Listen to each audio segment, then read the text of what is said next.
What if intelligence isn't a gift, but a sentence to solitude?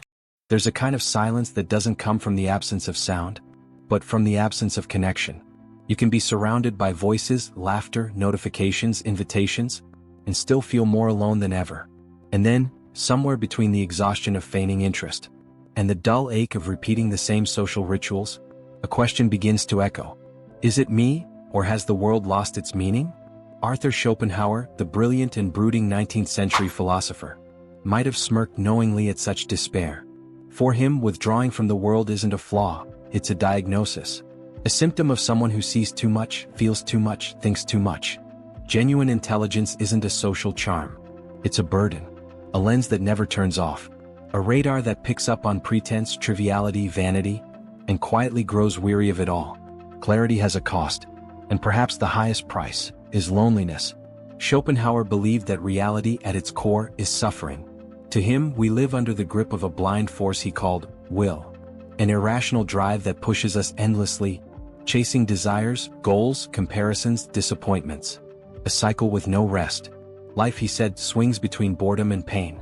We're either frustrated because we don't have what we want, or bored because we do, and realize it wasn't what we were looking for. Now imagine a mind that's more alert, more sensitive, more deeply attuned to these inner mechanics. For someone like that, attending a party, making small talk, laughing at social jokes, commenting on the weather, feels like lifting a weight that makes no sense. Not because they think they're better, but because they see the absurdity behind the mask. They can't pretend everything's fine. They can't unsee what they've seen. There's a quote from Dostoevsky that echoes Schopenhauer's spirit. Too much consciousness is a disease, a real disease. And maybe he was right, because the more aware you become, the harder it is to play the human game naturally. Heightened consciousness turns existence into constant observation. You don't just live an experience. You analyze it, question it, deconstruct it. You notice the forced smile, the subtle tension buried in someone's voice, the desperate search for validation, dressed up as kindness. And it's exhausting. The intelligent mind doesn't withdraw from the world out of weakness. It withdraws because it knows too much about it. Imagine someone who lives with depth, who reflects on death, time, identity, meaning. Now picture them sitting at a table hearing things like, "Did you see how many followers she gained yesterday? That guy from the gym is dating that influencer. Oh my God, did you watch the new episode? Pure genius." None of this is wrong, but all of it feels shallow. Not because this person feels superior, but because they feel like they're drowning in a sea of triviality, while their chest aches for something real. That dissonance, it suffocates, and so they begin to pull away, turning down invitations, making polite excuses, choosing the book over the bar, silence over small talk, a solitary walk over another round of laughter. Not because they hate people, but because maybe they're still hoping to find someone. Schopenhauer wasn't an optimist. He believed the world was ruled by irrational forces, and that suffering was inevitable. But he did offer a kind of escape, withdrawal, aesthetic contemplation, immersion in art, philosophy, music, spaces where the spirit could finally breathe, if only for a moment. He chose solitude not out of contempt for humanity, but because he understood it far too well. There's something deeply tragic in that gesture, because the intelligent often love humanity, in theory, but suffer endlessly in the presence of its little theaters. They understand too much to fully take part. They see wounds others don't notice. They hear dissonance where everyone else swears they hear harmony. And so, step by step, they begin to drift away, until one day, they find themselves alone. But here's the paradox. They don't feel lost. For the first time, they feel whole. Schopenhauer saw the world through wounded eyes. And perhaps that's the essence of his philosophy. A kind of awareness of suffering that goes beyond the personal. One that touches a silent, essential pain woven through all living things. To live, for him, is to desire. And to desire, is to suffer. That force he called the will, a blind, irrational impulse driving us forward, is never satisfied. With every achievement comes a new longing. With every pleasure, a new emptiness. Human life is condemned to swing endlessly, between boredom and frustration. And this is where intelligence becomes a curse, because it sees the cycle. It understands the trap. And so, it suffers twice as much. The average thinker might find comfort in illusion, in goals manufactured by culture, in the soothing noise of constant distractions. But the deep thinker, The one with sharp sensitivity and restless thought can't fool themselves for long. They see the quiet desperation behind eyes that smile a little too much. They recognize anxiety masked as productivity. They spot the endless chase for status, for approval, for belonging, and it all feels hollow. Their mind doesn't shield them. It exposes them, like an open wound, throbbing in a world that refuses to slow down. And that's when social life starts to feel like a burden. For Schopenhauer, human contact was rarely a source of peace. He saw in the crowd a magnified reflection of inner misery, selfishness, envy, superficiality, noise. Social interaction, he believed, tended to drain rather than soothe. Intelligent people, he wrote, prefer the suffering of solitude to the boredom of vulgar company. And not out of arrogance, but out of necessity. There's only so much exposure a deeply feeling mind can handle. Eventually, connection becomes depletion, and conversation turns into a quiet threat to one's own coherence. Of course, intelligence doesn't erase the need for affection. We all crave connection, understanding, some form of mirroring. But there's a cruel paradox in that longing. The deeper the soul, the harder it becomes to find another who can truly meet it. And the result is a kind of internal exile. The intelligent person doesn't choose solitude as a luxury, but as a refuge, because the social world, with its repetitive dynamics and constant performance, becomes unbearable to those who can see through the facade. And perhaps that's why Schopenhauer placed so much faith in aesthetic contemplation as a form of relief. Art, music, philosophy. These aren't just pastimes to the sensitive mind. They're sanctuaries, spaces where the absurdity of existence can be, if not healed, at least endured. In beauty there is silence. There is depth. There is a kind of truth that requires no explanation. And for those who live in constant confrontation with the suffering of being, that silent truth can mean everything. To live with awareness is to live in friction with the obvious. It is to reject the intoxication of the crowd. It is to feel the weight of existence, while everyone around you is busy chasing shadows. Schopenhauer didn't just recognize that weight, he carried it with brutal clarity. And perhaps that's why his philosophy still speaks so powerfully to those who feel out of place, adrift, exhausted by the shallowness of the modern world. Yes, his vision is dark, but it is also honest.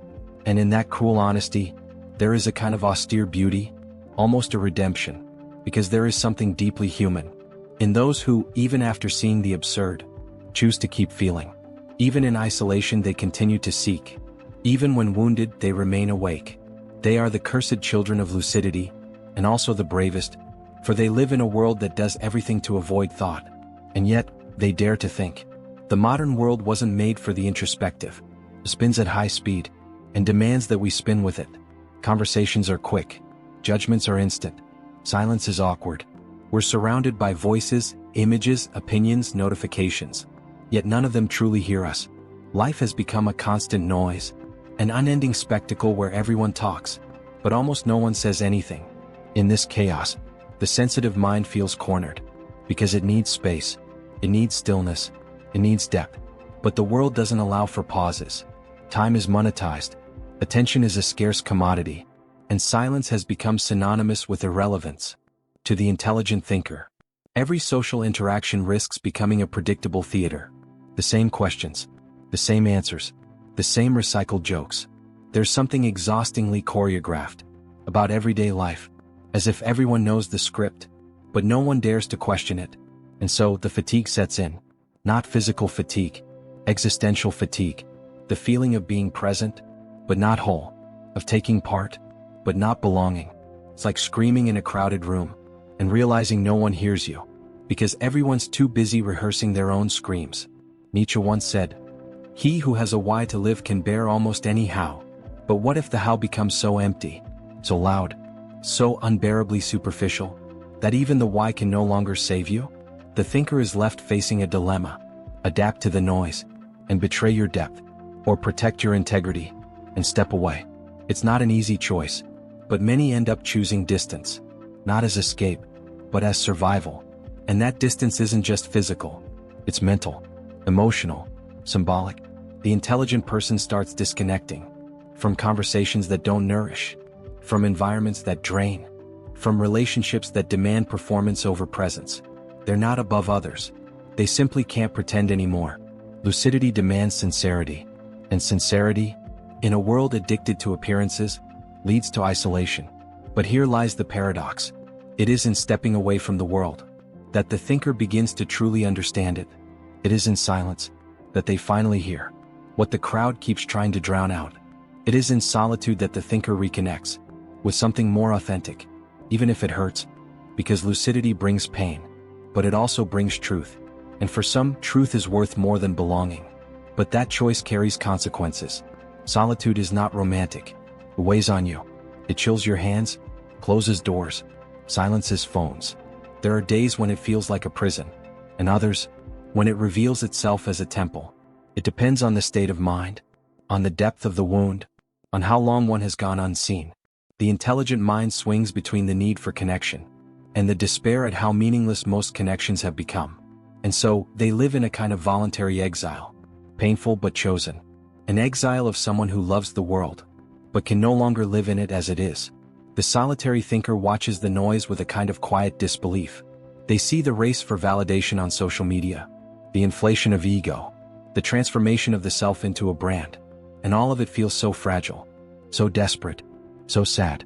Often they feel pity, but also fear, because deep down they know this may be the fate of the many, and perhaps inevitably their fate too.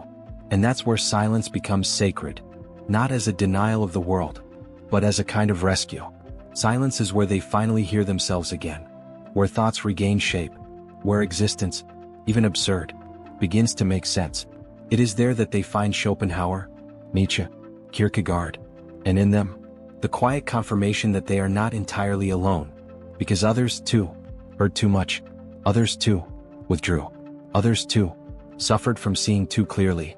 And maybe that is the final comfort, not being accompanied in the present, but in history. There's something deeply suffocating about being surrounded by people and still feeling absent from yourself. It's a slow erosion, the discomfort of participating in a collective theater, where the roles were assigned, without your consent. With every gesture, every word, every forced laugh, a small piece of authenticity dissolves. And gradually, the intelligent, sensitive, introspective person begins to realize the price of belonging is often the abandonment of the self. Schopenhauer, with his harsh view of humanity, had no hesitation in criticizing the crowd. To him, the average person was driven by petty desires, by shallow vanities, by an endless craving for distraction. The masses don't think, they repeat. They don't contemplate, they consume. And above all, they cannot tolerate what is different. The truly authentic individual becomes a threat, because they don't fit in. They don't follow the rhythm. They don't join the social dance with the expected ease. Their presence unsettles. Their depth disturbs. Their silence makes noise. Kierkegaard, another philosopher steeped in existential anguish, called this phenomenon leveling, a quiet process by which society flattens difference, erases uniqueness, tames the unpredictable, makes everyone easier to manage. The different are diluted, the eccentric are medicated, the profound are ridiculed. In this landscape, to be authentic is an act of resistance, but also a sentence of solitude.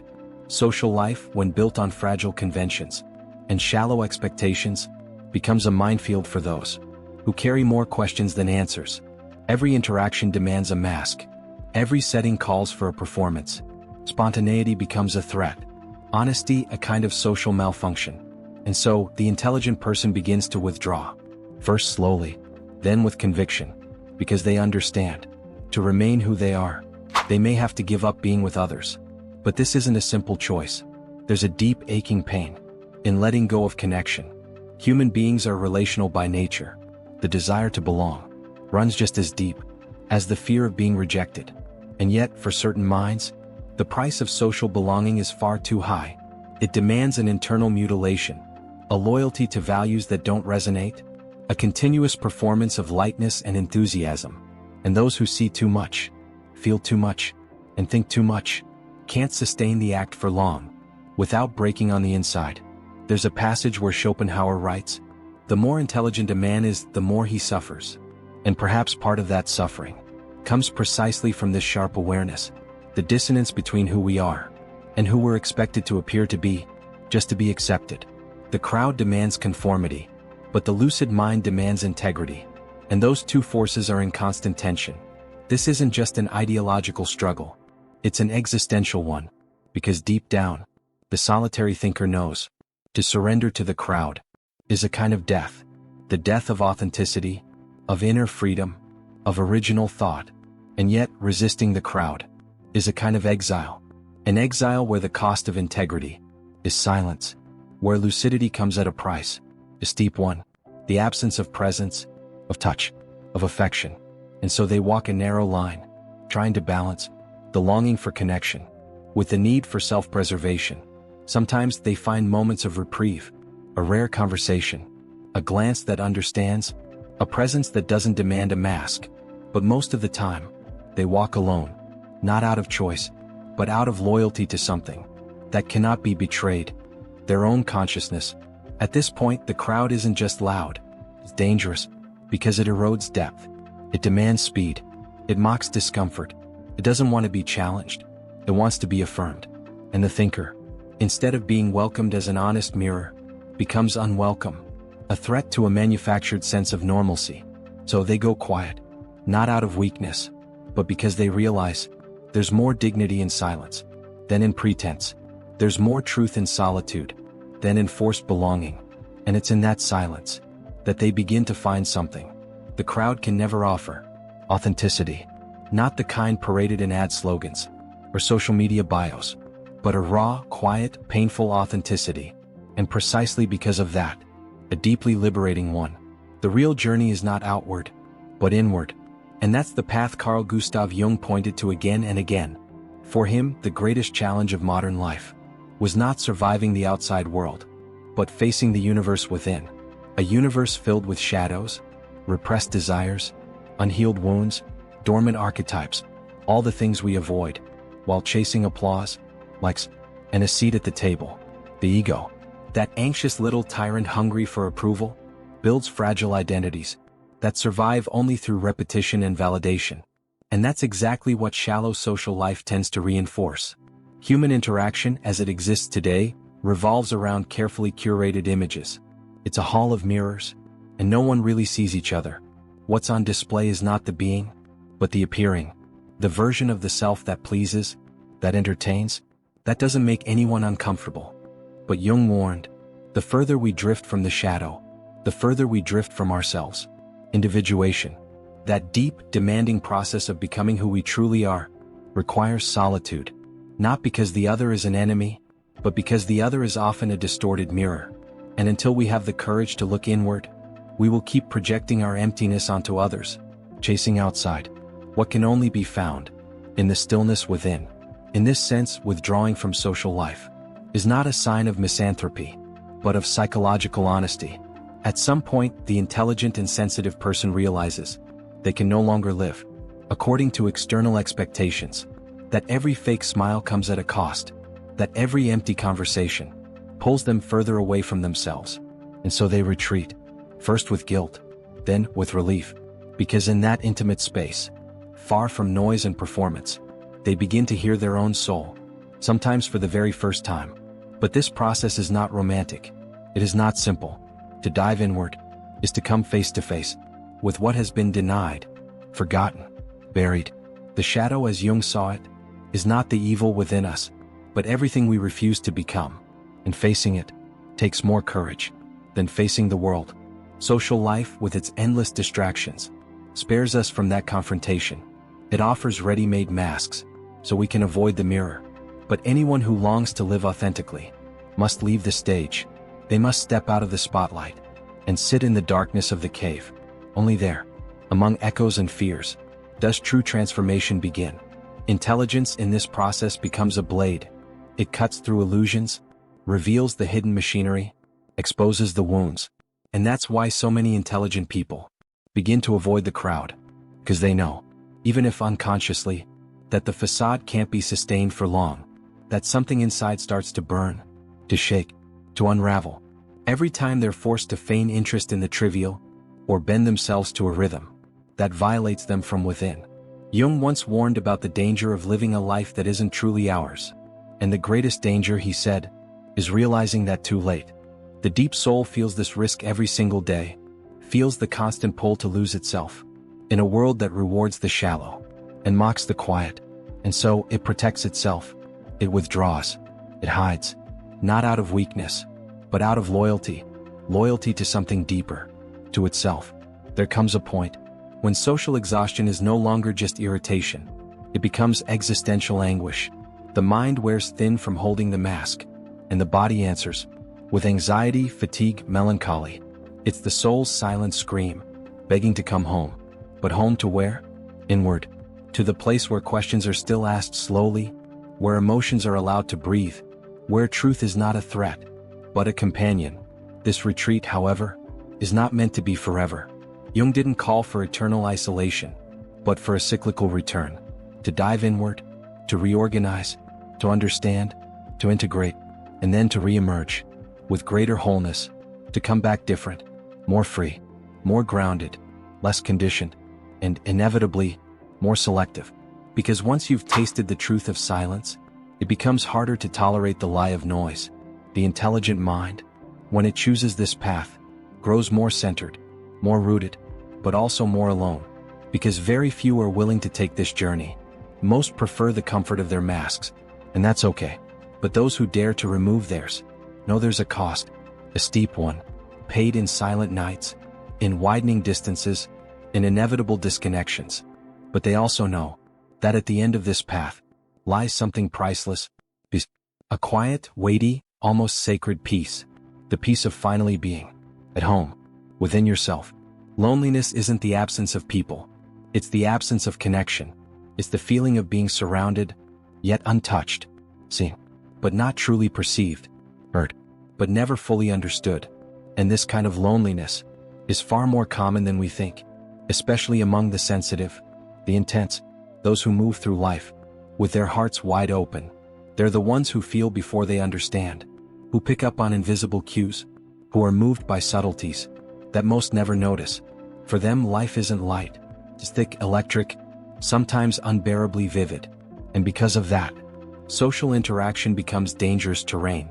Gabor Mate, a physician and contemporary thinker, suggests that many sensitive souls carry an old wound, early disconnection.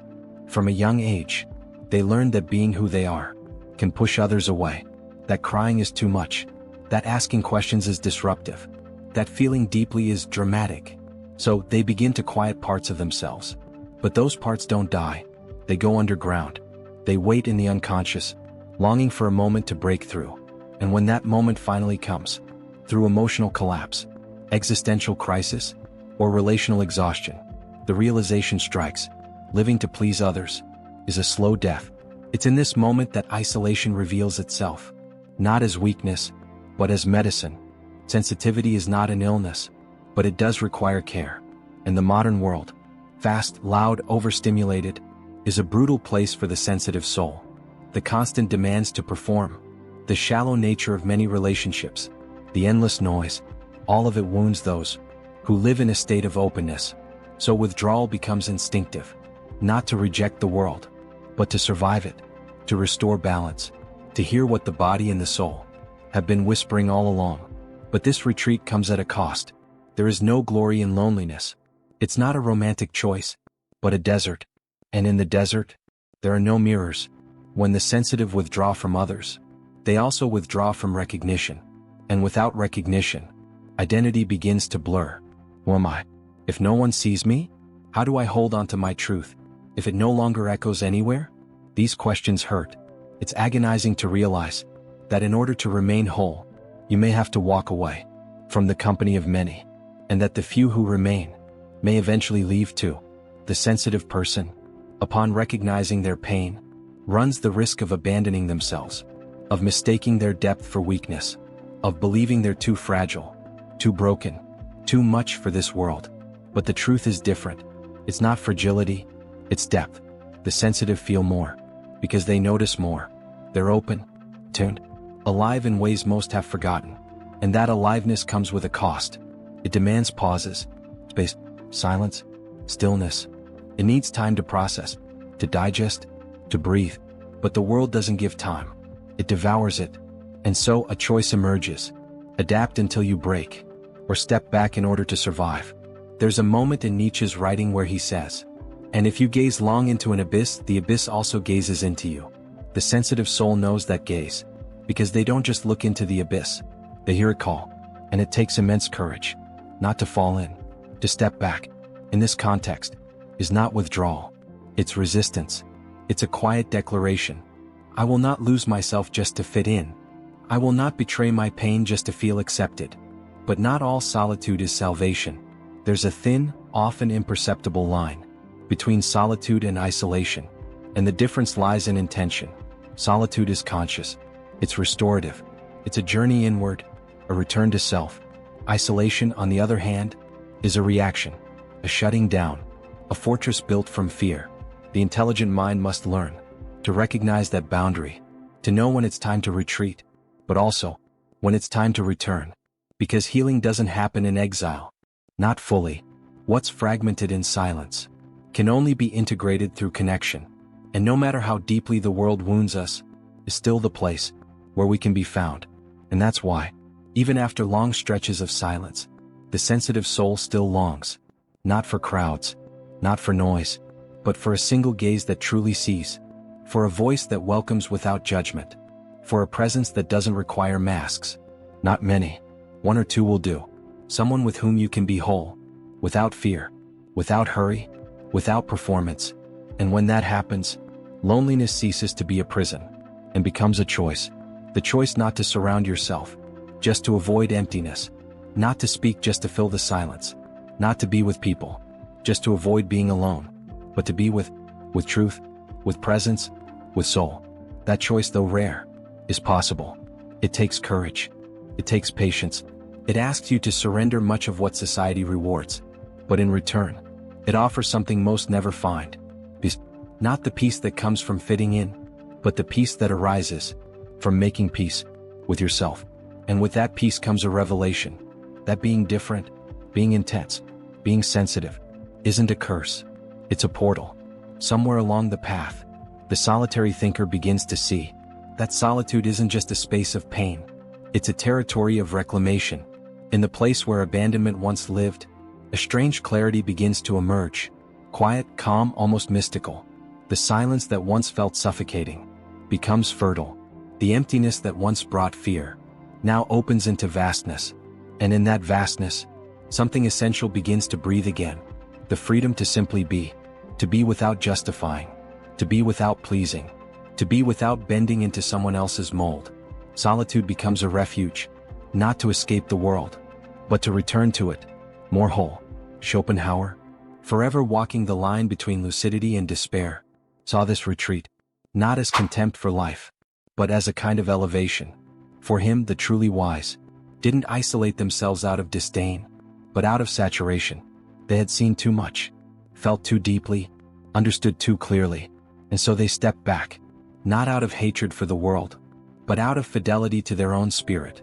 Social life, full of vanity and trivial pursuits, was simply too narrow for a consciousness that had outgrown it, and so they chose the company of books, of thoughts, of quiet landscapes, places where they didn't have to shrink themselves to fit. But this choice, far from being misanthropic, can be profoundly loving. It is in solitude that the thinker reconnects with their own sensitivity. They begin to see more clearly, not just the ugliness of the world, but its hidden beauty as well. A beauty that whispers, subtle and shy, requiring a different kind of attention. It lives in the small things, the shadow of leaves on the ground, the sound of water in motion, the slow breath after weeping, things that don't fit in the rush of social life. But in the silence of solitude, they become immense. And so, paradoxically, by stepping away from noisy humanity, the thinker moves closer to the essence of what it means to be human. Nietzsche once said, "We must become who we are." But this doesn't happen in the crowd. The crowd demands we become what it can tolerate. Inner silence demands we become what we truly are, even if we don't yet know what that means. And that's where freedom begins. Not in doing everything, but in no longer needing to do what doesn't belong to us. Not in being surrounded by many voices, but in recognizing our own.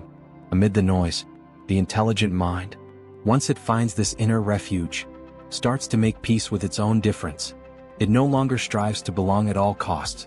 It begins to choose, carefully, intentionally, where and with whom it wants to be. Depth comes at a cost, but it offers something priceless in return. Discernment. There's no more urgency. To be everywhere. To please everyone. To be understood by the masses. The search changes. The focus shifts. The rhythm slows. And in that slowing, a rare kind of peace begins to emerge. But peace doesn't mean passivity.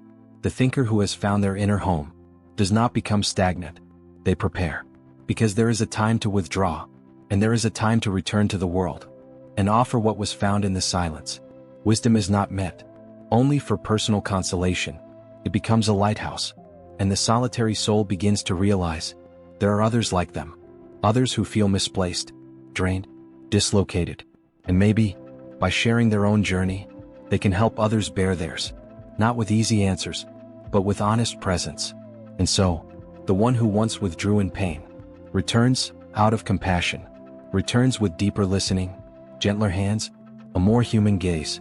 They no longer need to prove themselves, no longer need to be accepted, because they've made peace with their solitude.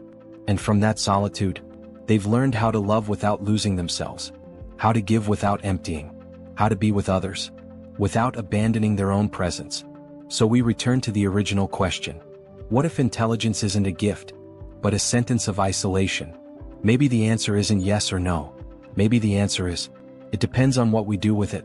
Because clarity can wound, but it can also heal.